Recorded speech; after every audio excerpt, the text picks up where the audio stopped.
여러분 신약 시편반이 몇 명인지 제가 미처 확인 못했는데 자꾸 까먹는데 어제였나요? 읽었던 장면이 예수님께서 시험 받으시는 장면 나옵니다. 예수님이 이제 30살쯤 공생애, 그러니까 사람들 앞에 나타나신 삶을 말하죠. 이제 삶을 시작하실 때 예수님은 사탄에게 3가지 시험을 받으십니다. 우리에게 너무 어쩌면 익숙한 장면이죠. 중요한 게 성령님에게 이끌려서 시험을 받으셨다라고 표현되고 있어요. 시험 받으실 필요 없는 예수님이, 우리를 만드시고 우리를 구원하신 그 예수님이 성령님께 이끌려 시험을 받으십니다. 여러 가지 의미가 있고 이것은 뭐 다음에 나눠야 되는 내용이지만 핵심은 뭐냐? 아담과 하와로부터 죄로 무너진 우리를 다시 회복시키는 의미가 있고, 시험 받으실 필요 없는 그분이 시험 받으신 이유는 우리의 시험 가운데 함께 하시며 우리의 시험을 승리케 하신다는 의미가 포함되어 있는 장면입니다. 어쨌거나 예수님이 3가지 시험을 받으시는데요, 간단하게 한번 짚어 넘어가 보면 좋을 것 같고, 그 가운데 우리가 좀 기억하고자 하는 게 있는데, 첫 번째 시험은 뭐였죠? 여러분들이 한번 입이 있으시죠? 그러니까 너무 뚫어지게 쳐다는 잘 봐주시는데 이러고 있으니까 이거 지금 뭐 하고 있다는 생각. 첫 번째 시험은 돌을 빵으로 만들게 하는 거죠. 마태복음 4장 3절에 보면 시험하는 자가 와서 예수께 말하였다. 내가 하나님의 아들이거든 이 돌들에게 빵이 되라고 말해보아라. 그러자 예수님이 이렇게 말씀하십니다. 유명한 구절이죠. 성경에 기록하기를 사람이 빵으로만 살 것이 아니라 하나님의 입에서 나오는 모든 말씀으로 살 것이다. 여러 가지 의미가 있겠는데 그중에 우리가 꼭 기억하고자 하는 것은요, 예수님의 대답을 통해 우리가 알 수 있는 것은 악마의 시험 중에 하나는 무엇이냐? 빵에 집중하게 하는 것입니다. 빵은 결국 돈 혹은 물질, 이 세상의 것들이라고 얘기할 수 있겠죠. 이미 우리가 머리로 우리 다 똑똑해서 잘 알고 계시죠? 빵 필요합니다. 저도 오늘 아침은 생략했지만 먹어야 되죠. 먹어야 됩니다. 그리고 돌을 빵으로 만드는 것, 특별히 예수님에게 있어서 돌을 빵으로 만드는 것 쉬운 일이었을 뿐만 아니라 나쁜 일 아니에요. 만들어서 가난한 자들 다 나누어 줄 수도 있는 거죠. 그러나 악마의 의도는 무엇이었는가? 악마의 의도는 예수님 말씀하시죠. 빵으로만 살 것이 아니라 하나님의 말씀으로 살 것이다. 악마의 의도는 우리가 빵으로만 살게 하는 것입니다. 아무도 그렇게 살는다 얘기는 하지 않아요. 그러나 정작 우리의 삶이 빵으로만 사는 삶을 만들게 하려는 것이고, 더 중요한 것은 그것은 어떻게 우리를 하는 거냐? 하나님으로 살지 못하게 하는 거예요. 우리가 계속 우리의 관점을 바꿔야 됩니다. 빵으로만 살면 안 돼. 우리를 억압하고 우리를 억누르고 우리를 힘들게 하려는 것이 아니라, 예수님은 너희들이 하나님 의로 살아야 행복한데 하나님 의로 살 수 있게 되었단데 그걸 못하게 한다는 뜻이에요. 마치 우리가 하나님으로 살아야 돼, 책임과 의무가 아니라 특권이고 복인데 그것을 잊어버리게 한다는 것입니다. 두 번째 시험은 무엇이었죠? 성전에서 뛰어내리게 하는 거예요. 물론 우리가 최근에 읽은 누가복음은 순서가 바뀌어 있습니다. 두 번째, 세 번째가. 근데 마태복음 같은 경우는 성전에서 뛰어내리는 거예요. 제가 한번 읽어보겠습니다. 그때 악마는 예수를 그 거룩한 도성으로 데리고 가서 한 번으로 포기하지 않는 거예요. 두 번째 시험인데, 성전 꼭대기에 세우고 말하였다. 내가 하나님의 아들이거든.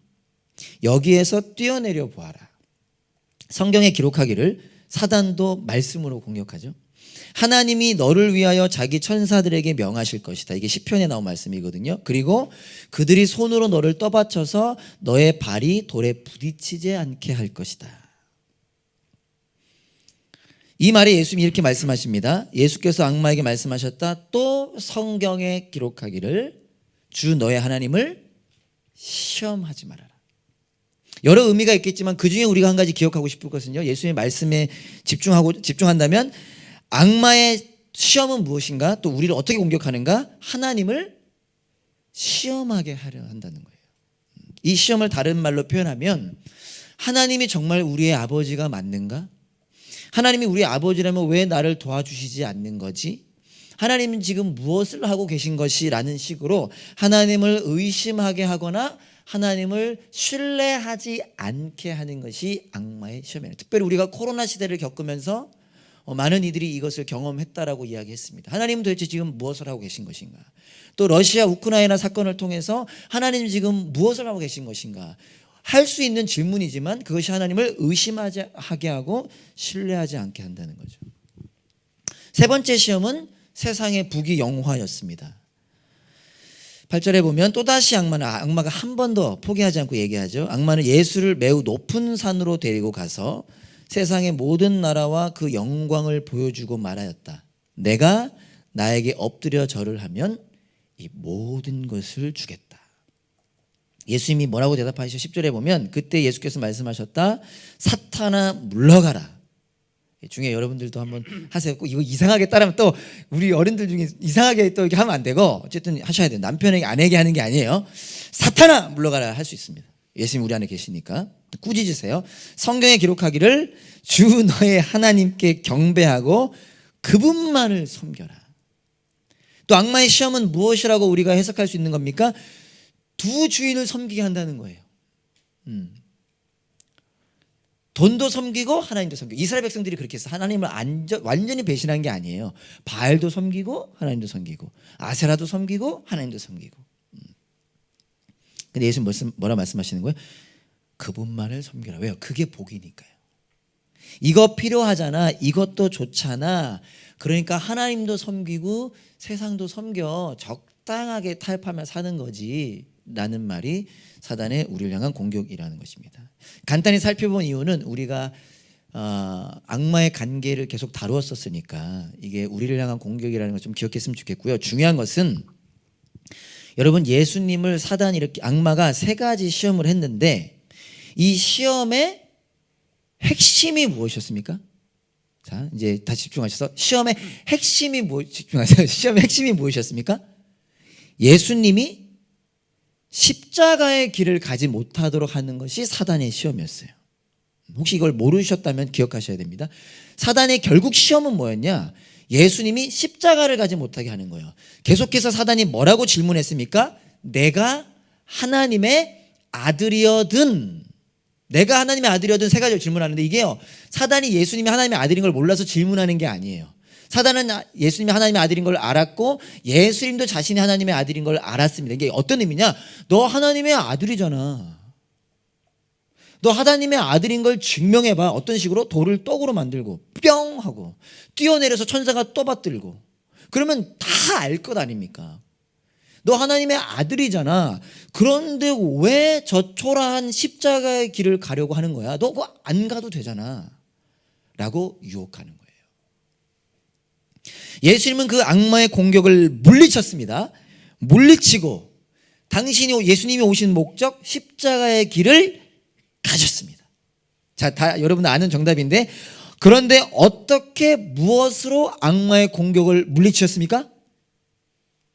다 아는 거잖아요. 이거 말씀으로 예수님께서 사단은 세 번 다 하나님의 아들이여든으로 공격했는데 예수님은 세 번 다 뭐라고 하세요? 성경에 기록하기를 It is written 이라고 하셨어요. 미안하다. 내가 소리 질러가지고 It is written 성경에 기록하기를 하면서 신명기에 나와 있는 말씀을 인용하시면서 사단을 물리치십니다. 즉 하나님의 말씀으로 물리치셨어요. 이게 어떤 의미냐?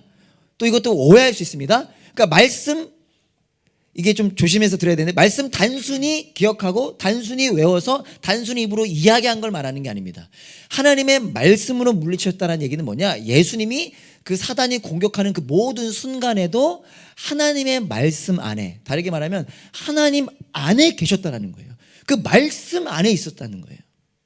그랬기 때문에 그 말씀을 외친 거예요. 그러니까 외친 게 중요한 게 아니라 그 말씀이 예수님을 단단하게 보호하고 있었고 예수님도 그 말씀을 단단하게 붙잡고 있었던 거죠. 그러다 보니까 여러분 혹시 그런 영화 보셨나요? 막 있어. 쏴도 막 팅팅팅팅 튕기는 거 아시죠?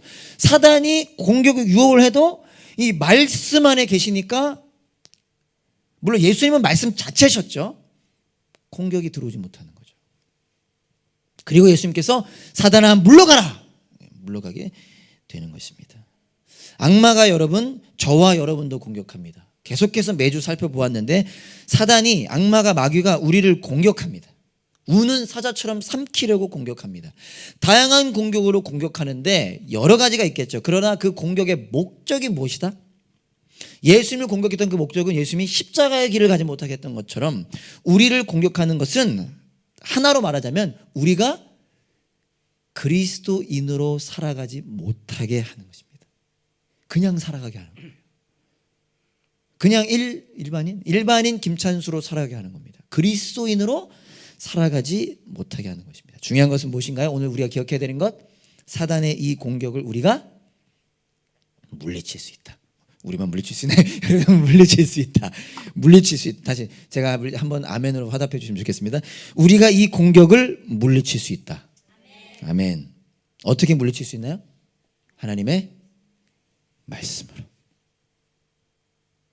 하나님의 말씀으로. 베드로전서 1장 24절 25절. 우리 이쪽 분들만 한번 읽어주겠습니다. 오늘 좀 더 올드하게, 사람들이 저희가 자꾸 올드하대요. 더 올드하게 우리 이쪽 분들만 우리 말씀 다 같이 한번 읽어보겠습니다. 물론 마음으로 읽어주세요. 시작. 모든 육체는 풀과 같고 그 모든 영광은 풀의 꽃과 같다. 풀은 마르고 꽃은 떨어지되 주님의 말씀은 영원히 있다. 말씀에 관련된 구절이 정말 많습니다. 그중에 그냥 몇 가지만 가지고 왔는데, 저를 비롯해서 대부분 많은 사람들이 하나님의 말씀이 중요하다는 사실을 인정하지 않는 사람은 없을 것 같아요. 물론 있을 수도 있고요. 그들을 포함 우리 모두가 다시 회복하고 갈망하기 원합니다. 여러분, 풀은 마르고 꽃은 시들지만 왜 우리가 하나님의 말씀을 붙잡아야 하느냐? 말씀은 영원하기 때문이에요. 시편 119편 130편 우리 이쪽만 한번 읽어주시겠습니까? 시작. 주님의 말씀을 열면 거기에서 빛이 비쳐 우둔한 사람도 깨닫게 합니다. 아멘. 아멘. 말씀을 열면 빛이 비치어 우둔한 사람을 깨닫게 합니다. 이게 말씀이에요. 이게 말씀이에요. 마지막으로 다 같이 1절 시작. 내가 주님께 범죄하지 않으려고 주님의 말씀을 내 마음속에 깊이 간직합니다. 어떻게 하면 우리가 범죄하지 않을 수 있느냐? 다른 말로 어떻게 하면 우리가 넘어지지 않을 수 있느냐? 말씀을 내 마음속 깊이 간직할 때. 여러분, 이게 말씀입니다. 그래서 바울이 선포하는 거예요. 본문 17절 하반절에 보면 성령의 검, 곧 하나님의 말씀을 받으십시오. 혹은 취하십시오. 하나님 주시는 무기로 무장하는 마지막 시간인데요. 마지막 무기죠. 6번째 무기, 성령의 검입니다. 성령의 검. 자, 그런데 여러분, 어렴풋이는 기억 다 나실 거예요. 이렇게 바로 하라고 하면 못하지만 앞에 우리가 5가지 무기들을 살펴봤는데, 성경 있는 분들은 한번 펼쳐보시고 그냥 제가 읽어드리는데, 이 무기들의 표현을 다시 보면요, 어떤 식이냐? 잘 보세요. 잘 들으셔야 돼요. 진리의 허리띠, 의의 가슴막이. 조합이 어떻게 되죠? 물론 바울이 뭐 의도를 다 알 수는 없지만 앞에는 바울이 결국 말하고자 하는 영적 무기를 이야기하고요. 우리가 사실 이 부분을 다 나눈 거죠. 뒤에는 이해를 돕기 위해서 로마 병사들이 사용했던 무기를 붙여서 표현했습니다. 다시 읽어드리면 다른 걸로 평화의 복음의 신, 그죠? 믿음의 방패. 앞에는 영적 무기, 뒤에는 로마 무기. 자, 이 표현에 따라서 6번째 무기를 표현한다면, 성령의 검은 수식어가 붙어요. 뭐라고 표현하죠? 곧 하나님의 말씀이다. 앞에는 이렇게 표현한 게 하나도 없어요. 그냥 진리의 허리띠를 쳐라, 믿음의 방패를 들어라, 이렇게 했는데 6번째 무기는 성령의 검. 근데 이게 뭘까? 하나님의 말씀을 취하라라고 이야기합니다. 성령의 검은 곧 하나님의 말씀이니까 잘 따라오고 계신 거죠? 앞에 5가지로 똑같이 표현한다면 사실 뭐라고 표현하는 게 더 적절해 보여요? 말씀의 검이라고 해야 되죠. 성령의 검은 말씀이니까 진리의 허리띠, 믿음의 방패처럼 말씀의 검이라고 하는 게 그냥 문법적으로 봤을 때 우리의 생각으로는 맞아 보이는데, 바울은 말씀의 검이라고 하지 않고 성령의 검, 그리고 설명하기를 하나님의 말씀이다라고 표현했습니다. 그런 걸 이렇게 목사님 왜 이랬을까? 여러 가지 의미가 있을 수 있지만 다 할 수 없지만 그중에 한 가지 우리가 꼭 기억할 수 있는 것은 무엇이냐? 성령님께서 하시는 중요한 역할과 일 때문이라는 거예요. 사실 감사하게 오늘 찬양에서 나왔죠. 찬양에서도 우리가 계속 고백해서 너무 감사했는데 왜 말씀의 검이라 하지 않고 성령의 검이라고 했느냐? 성령님이 하시는 역할, 일 때문이라는 거예요. 여러분 많이들 알기 때문에 한번 말씀 읽고 짧게만 나누고자 하는 요한복음 14장 26절 제가 한번 읽어보겠습니다. 모르는 분들은 더 집중하시고 아는 분들도 더 집중하시고 그러나 보혜사 곧 보혜사가 누구죠? 아버지께서 예수님의 이름으로 보내실 성령께서 지금 성령님에 대해서 예수님 말씀하시는 거예요. 하늘 올라가기 전에 죽으시기 전에 올라가기 전에 그러고 뭐라 했죠? 너희에게 모든 것을 가르쳐 주실 것이며 내가 너희에게 말한 모든 것을 생각나게 할 것이다. 그러니까 여기서 모든 것은 결국 예수님께서 가르쳐 주신 하나님의 말씀입니다. 복음이에요. 근데 성령님이 어떤 역할을 하신다고요? 그 말씀을 가르쳐 주시고 생각나게 하신다. 이게 성령님이라. 하나만 더 읽어보죠. 요한복음 16장 13절 그러나 그분 곧 성령님의 또 수식어가 있습니다. 뭐라고 표현하죠? 진리의 성령님. 진리가 뭔지는 우리가 첫 시간에 진리 허리띠하면서 배웠잖아요. 결국 말씀이라고 해석할 수도 있는데 진리의 영이 오시면 어떻게 하시냐? 그가 너희를 모든 진리 가운데로 인도하실 것이다. 우리를 말씀으로 인도하시는 분이라는 거예요. 그러면서 말씀하시기를 그는 자기 마음대로 말씀하지 않으시고 듣는 것만 일러주실 것이요 앞으로 올 일들을 너에게 알려주실 것이다. 그러니까 요약하면 어떤 의미입니까? 성령님께서 하나님의 말씀을 깨닫게 하신다는 거예요. 성령님께서 하나님의 말씀을 붙잡게 하시고 하나님의 말씀으로 살아가게 하신다. 적용하게 하신다. 실천하게 하신다라는 것입니다. 즉 성령님과 함께 말씀이 가야 되고 말씀과 함께 성령님이 가야 된다는 것이죠. 다시 말하면 성령의 검을 취하십시오. 아까 제가 영어로 깜빡 못 읽었네요. Take the sword of the Spirit, which is the word of God. 성령의 검을 취하라는 말은 결국 어떤 말입니까? 성령의 검을 취하라 좀 수상적일 수 있잖아요. 내 안에 계신 여러분 예수님 믿으시죠? 예수님 믿는 분들 안에 누구가 계십니까? 성령님이 계시잖아요. 성령님을 통해 우리 예수 믿게 된 거잖아요. 우리 안에 계신 성령님을 사모하면서 뭐 여러분들의 표현 혹은 뭐 바라보면서 의지하면서 갈망하면서 간구하면서 열망하면서 하나님이 우리에게 이미 허락하신 이 하나님의 말씀을 붙잡으라라는 것입니다. 다시요. 성령의 검을 취하라는 것은 우리 안에 계신 성령님을 사모하면서 그 성령님을 의지하면서 하나님의 말씀을 붙잡으라. 이게 성령의 검을 취하라입니다. 예수님께서 유대 사람들에게 이런 말씀하셨어요. 유대 사람들이 예수님이라는 것을 인정하지 않고 다가오지 않고 비난하고 할 때 예수님 뭐라 말씀하셨느냐? 요한복음 5장 39절에 보면 이런 말씀하세요. 너희가 성경을 연구하는 것은 영원한 생명이 그 안에 있다고 생각하기 때문이다. 성경은 나에 대해서 증언하고 있다. 그런데 너희는 생명을 얻으러 나에게 오려고 하지 않는다. 무슨 말인지 이해되시죠? 유대인들이 열심히 성경을 연구하고 공부했어요. 그 목적은 영원한 생명을 얻기 위함이라고 말했습니다. 그런데 그 영원한 생명은 결국 예수님을 통해서 오는데 그들이 예수님께는 가지 않았습니다. 무슨 말이냐? 유대인들은 영원한 생명에 사실 관심이 없었다는 거예요. 그러니까 말은 영원한 생명에 관심이 있다고 했지만 정작 영원한 생명에 관심이 있는 것이 아니라 왜 성경을 연구하고 열심히 공부했느냐? 자기는 성경을 잘 안다라고 하는 자기의 잘남, 그들에게 있어서 가장 중요한 가치가 아니었잖아요. 자기의 오름, 자기의 높음을 위해서 성경을 연구했다는 거예요. 이해됐어요? 그러니까 성경이 정말 중요한 의미인 그 영생에는 관심이 없고 자기 자신의 또 다른 목적을 위해서 성경을 연구하고 공부했다는 거예요. 그래서 예수님께서 그들에게 뭐라고 말씀하셨냐? 말씀이 너희들 안에 머물러 있지 않구나. 그들이 열심히 성경을 연구하고 열심히 성경을 공부했지만 그 공부한 성경 말씀이 그들 안에 있을 수 없었다라는 거예요.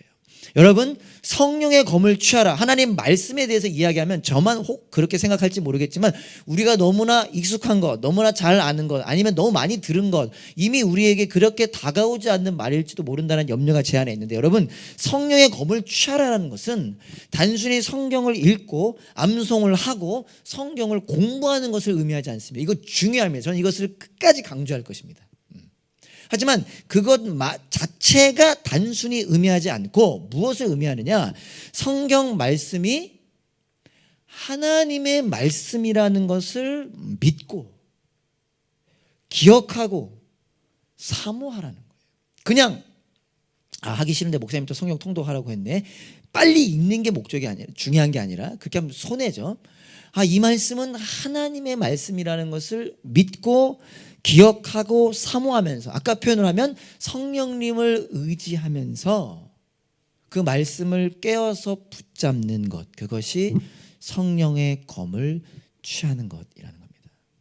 지금 이 시간도 마찬가지죠. 부족한 자가 말씀을 전하지만 여러분들이 이 시간 성령의 검을 취한다라는 것은 결국 우리로 하여금 말씀을 깨닫게 하시는 성령님을 사모하면서, 물론 전하는 자는 저지만 성령님을 사모하면서 마음을 열고 이 말씀이 나를 살리고 회복하는 생명의 말씀이라는 사실로 붙잡는 것, 그것이 성령의 검을 취하는 것. 그러니까 지금 이 시간 여러분이 성령의 검을 취하는 사람이 있고 그냥 칼집만 취하는 사람이 있다는 거예요. 그런 우리가 되길 소망합니다. 그렇다면 바울은 왜 하나님의 말씀을 검에 비유했을까요? 검 좋아하세요 혹시? 대답 안 하기로 작정했어요. 저랑 눈은 마주쳤는데 눈 피해 눈싸움 하자는 건 아니죠? 감사해요. 네가 또 힘이 생겨서 너무 좋네.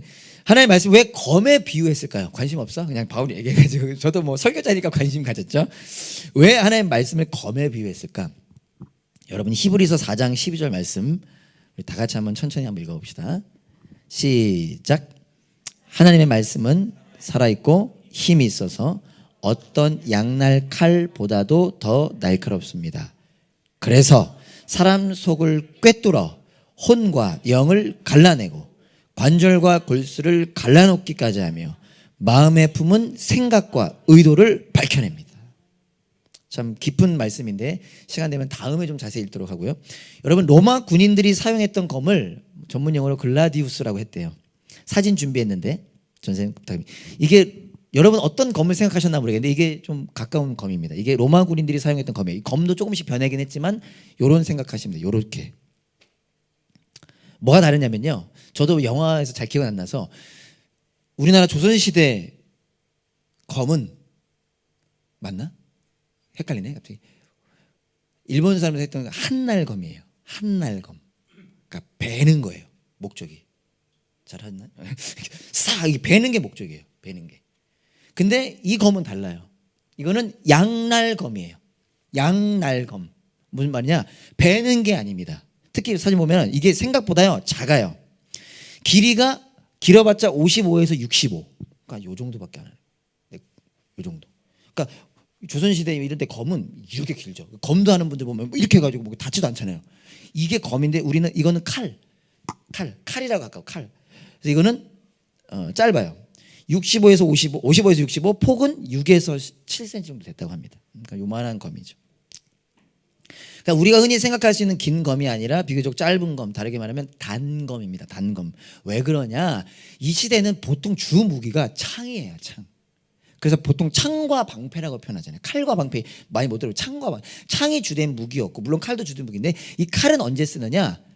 이 백병렬 가까워 적이 딱 가까이 나도 모르게 이렇게 했을 때 이때 다른 적들도 뭐 많이들 뭐 가리고 있을 거 아닙니까? 그때 이 가려지지 않은 부분을 이 조금 작고 양날인 칼로 공격하는 거예요. 찌르는 겁니다. 빈틈을 공격하는 거죠. 이게 칼의 목적이었다고 해요. 그런데 이것을 오늘 사도 바울처럼 우리가 영적 무기로 좀 해석할 때 저는 이것이 유일한 공격 무기입니다. 앞에 5가지는 방어용이고 유일한 칼은 공격 무기잖아요. 그런데 이것이 영적으로는 공격이 곧 방어다라고 저는 얘기를 좀 하고 싶은데 공격용 무기지만 동시에 방어용 무기입니다. 무슨 말이냐? 로마 군인들에게 있어서는 공격이 더 주였지만 악마가 지금 우리를 공격하잖아요. 특히 사단이 예수님 공격할 때 악마의 공격으로부터 예수님처럼 나를 지키는, 그러니까 칼싸움 어렸을 때 해보셨나요? 공격이 곧 방어입니다. 내가만 공격하는 게 아니라 저도 공격하냐. 그러니까 팅칭칭칭칭칭칭, 물론 이거는 좀 그건 아니지만 공격하면서 방어도 동시에 해야 되는데 어떤 공격이며 방어냐? 악마의 공격으로부터 나를 지키는 거예요. 그래서 나를 지키는 것이 곧 악마의 공격을 무력화시키는 공격이다라는 것입니다. 이해되십니까? 그래서 오늘 히브리서 말씀으로 표현하자면 이 하나님의 말씀, 성령의 검이 어떻게 나를 지킬 수 있느냐, 나를 지킬 수 있는 이유가 무엇이냐, 선포하기를 하나님의 말씀은 살아있고 힘이 있기 때문이에요. 그냥 책이 아니라는 겁니다. 이 말씀은 살아있고 힘이 있다는 거예요. 그러면서 똑같이 칼로 비유하죠. 히브리서 저자가 칼로 비유하는데 뭐라고 하지? 양날 칼보다, 너희들 칼 알지? 근데 그 양날 칼보다 더 날카로워. 그러면서 왜 칼로 비유했느냐, 여기에 나옵니다. 사람 속을 꿰뚫는데요. 다시 말하면 저의 속을 꿰뚫는 거예요. 나의 속을 꿰뚫고 동시에 나의 생각과 의도를 밝혀낸다는 겁니다. 이걸 그냥 오늘 간단하게 뭐라고 얘기했습니다. 다시 말해서 이 날카로운 양날 칼보다 더 날카로운 하나님의 말씀은 어떻게 하느냐, 우리를 깨우고 고치고 세운다는 거예요. 이거 되게 고민하면서 정한 단어니까 외워주시면 좋겠습니다. 오늘 하루만이라도. 깨우고 고치고 세운다는 거예요. 양날 칼보다 날카로운 칼. 그래서 많은 주석학자들은 의사의 칼에 비유합니다. 그러니까 우리를 살리는, 죽이기도 하지만 죽이는 건 결국 살리기 위한, 우리를 회복시키는 칼이라는 거예요. 하나님의 말씀이 어떻게 잠자는 우리를, 죽은 우리를 깨우고 고장난 우리를 고치고 무너진 우리를 세운다라는 것입니다. 세운다라는 거예요. 내가 하나님의 아들이거든, 네가 그리스도인이거든, 왜 그렇게 바보처럼 사는 거야? 이렇게 살라라고 한 여러 공격 속에 하나님의 말씀 안에 있으므로 그 공격을 무력화시킨다라는 거예요. 그래서 디모데후서 3장 15절부터 17절에 보면 이런 말씀, 여러분 잘 아시는 말씀이죠. 여러분은 성경을 알고 있습니다. 성경은 그리스도 예수를 믿는 믿음으로 말미암아 그대에게 구원에 이르는 지혜를 줄 수 있습니다. 그러면서 뭐라고 얘기하죠? 모든 성경은, 여러분이 한번 같이 읽어봅시다. 시작. 하나님의 영감으로 된 것으로서 교훈과 책망과 바르게 함과 의로 교육하기에 유익합니다.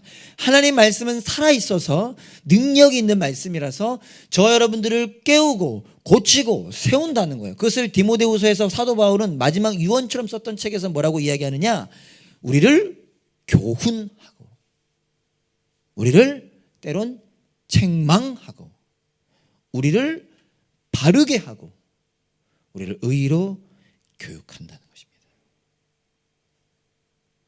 이것이 우리가 하나님의 말씀을, 성령의 검을 취해야 하는 이유입니다.